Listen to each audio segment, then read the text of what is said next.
Hello. Nakakainggit yung kwento o sinasabi ng mga balikbayan from the United States. Ang kwento nila sa Estados Unidos, ang kinakain ng mga mayayaman ay yun din ang kinakain ng mga mahihirap o yung mga average sa American. Okay, so nakakainggit yan. In other words, sa United States, talaga yung malaki yung income ng mga workers. Malaki yung kanilang income in such a way na ma-afford nila yung mga mamahaling pagkain, yung mga mamahaling bagay. In fact,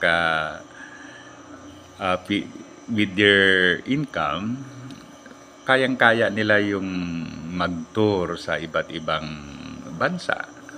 Okay. In fact, ayon sa ulat, itong mga average na, ito yung mga turista, sabi natin ang mga American tourists dito sa Pilipinas, ay hindi naman mayayaman yan compared doon sa mga super rich na Amerikano. They are just average. But then, dahil mataas ang kanilang income, they can afford to travel to other countries. Okay. In fact, ang sabi parang in 1 year, then halimbawa, magplano sila ng mag-tour. So, mag-ipon sila from their income. So, malaki. Ngayon, dito sa Pilipinas, talagang malayo ang pagkakaiba. Dahil, halimbawa, i-compare natin yung mga kinakain ng mga Pilipino sa lower rank o lower level of society compared doon sa mga super rich na billionaire o millionaire na Pilipino. Talagang malayo. Okay. Kung halimbawa sa mga mayaman, parang wala sa kanila yung mga steak at saka iba pang mamahaling pagkain, siguro itong mga tayong mga average na Pilipino ay talagang hindi natin afford yan. Why? Kasi tingnan mo na lang, magkano bang 1 kilo ng karne ng baka? Sabihin na natin na more than 400. Okay. Ngayon, magkano naman ang average wage o daily average ng isang Filipino worker? Sabihin natin na 600 o 700. So, okay. So, halos pagkwintahin mo, talagang hindi affordable.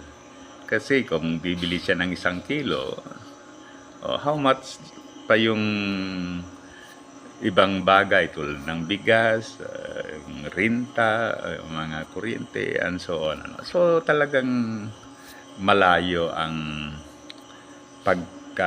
pagkakaiba ng mga workers ng mga American at saka workers ng Pilipino. Although, ang punto natin dito ay parang nagbibigay lang tayo ng eye-opener na sana ang government ay gawin ang lahat ng paraan para maitaas din yung income ng mga average sa Filipino worker. At hindi lang ang government, pati yung mga business organization, business enterprises, o whatever institution, tutulong sila para maitaas dyan.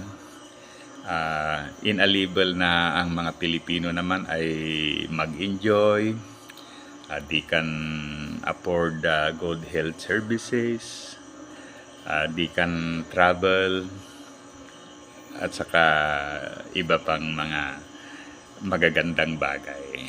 Okay, ako ay isa sa mga nananaginip, no, na may dreams na sana in the future, magiging ganun din ang sitwasyon ng mga Filipino workers sa sitwasyon ng mga American workers o yung mga fully developed workers ng fully developed countries. Who knows that someday mangyayari yan.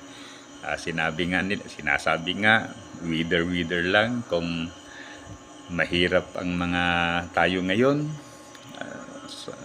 Who knows that someday gaganda rin ang sitwasyon natin. So muli, thank you. Sana i-like at saka subscribe sa ating YouTube channel.